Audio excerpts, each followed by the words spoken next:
the main man, Travis Hunter, first round draft pick for the Jacksonville Jaguars, has been officially set on the depth chart. Obviously, he made the 53-man roster.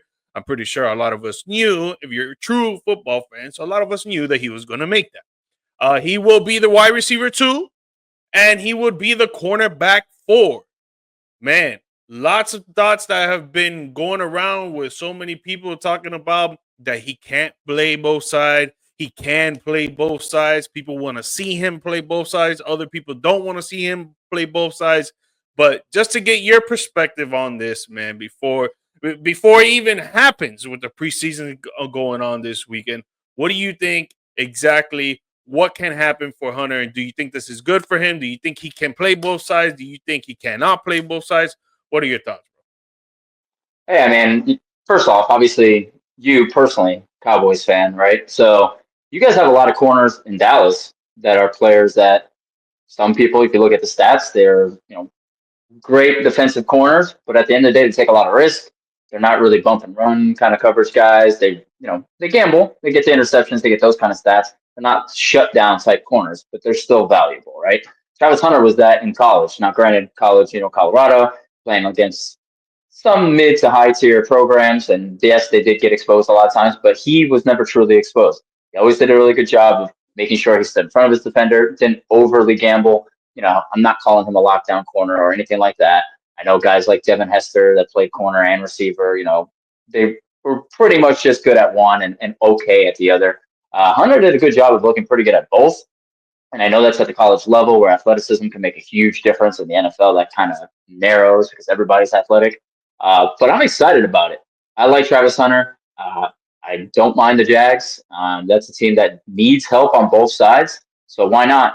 It's going to be a good opportunity for them to see what they got. And if he pans out to just be good at one and not the other, fine, roll with it, right? I do think he's a better receiver than he is a corner, but I don't think putting him out there as a corner is, that risky on a team that could use it because they have a lot of gaps anyway. So I'm all for it. I'm looking forward to it. And I'm just excited. I want to see it. Yeah, no, definitely. I mean, honestly, I'm not surprised that he's a wide receiver too. I mean, the only receivers that the Jacksonville Jaguars really have right now is Thomas, and he showed that he was a great receiver last year in his rookie year. His sophomore year, he's probably going to be even better, but some people are kind of afraid of the sophomore slump. It kind of happens more with quarterbacks than receivers and running backs and even skill players, but still, the sophomore slump is a thing. I'm not surprised that he was wide receiver too. They drafted him because of that reason, because of being a wide receiver. But obviously, he has skills at the cornerback position, right? And I think it's interesting that they put him at the cornerback 4 because it shows that they want to play him at corner. They want to give him the chance, but not enough to risk his health, to risk the team's success, to risk the whole controversy of can a player play both ways in the NFL for a full game and not even just one game, full season. And if they make playoffs, going into the playoffs, and by the grace of God, make the Super Bowl, even in the Super Bowl. I mean, it's dope that they're going to give him the chance that he's going to actually play that. He'll probably play like a few snaps here and there and this and that, but the chances that he gets at corner, they have to be perfect. They have to be perfect if he really wants to play a full game on offense and defense from starting to the end of the game. If it's a close game, obviously, if they're winning by a lot, I'm pretty sure they're not going to leave him in there, health reasons. But if it's a close game for him to play from the start to finish, it's going to be the chances that he gets, the opportunities that he gets are going to be very, very slim. So they have to be perfect for him. Because if not, I don't see the Jacksonville Jaguars giving him that chance of playing on both sides for a whole season. I think they would like to use him at the receiver position because they're so low at it. And obviously, he's so great at it. But for the corner position, I feel like they're very filled at that position. Not saying that he can't take it over anybody else, but if he's going to play both sides, I'm sure that they want him scoring more points than they do want him defending the points. Yeah, exactly. Like you said, they put him at the 4 spot. They don't want this guy playing 60 minutes a game. comes in, they believe he's a better receiver than a corner. He's going to make an impact there right out the gate. And putting him at the 4 spot allows him to kind of be in a situation where he can take risk and he can gamble because he's not guarding the 1 or 2. He's not playing in the slot. He can kind of be that additional guy who, if he needs to break a route and go for something, he could. And that'll just make him look good. You're not going to have a lot of stats if he's playing the 4 spot.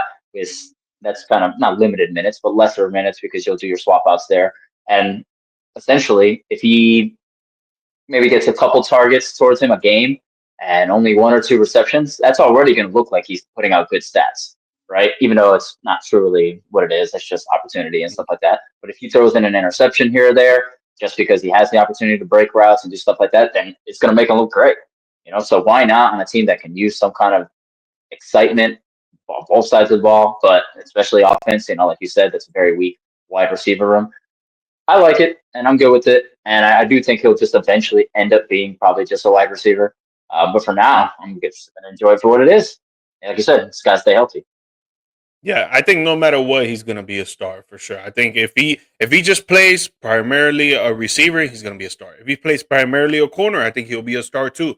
But for him to be a star on both sides of the ball, from week 1 to week 18 to the extra weeks in the playoffs that they make it, to going all the way to the end to the Super Bowl if they make it, it's very, very, very tough for me to believe that he will be a star on both sides of the ball throughout a whole season of NFL football. We're not talking about college. We're not talking about high school. We're not talking about Pee Wee. We're talking about the highest level a player can play at the football level.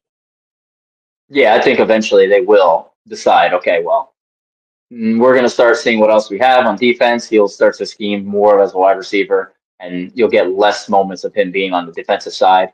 Maybe some cute schemes and plays like that put him on the field, but not consistently. Because, yeah, you're going to run this guy into the ground if he's playing, Exactly. even if he's playing 13, 14 games. So By the time should be he's interesting. in year 3 and the guy's knees are giving out, he's already tired and he's not playing the same. Yeah, It's like, yeah. you need him longevity. You need that longevity.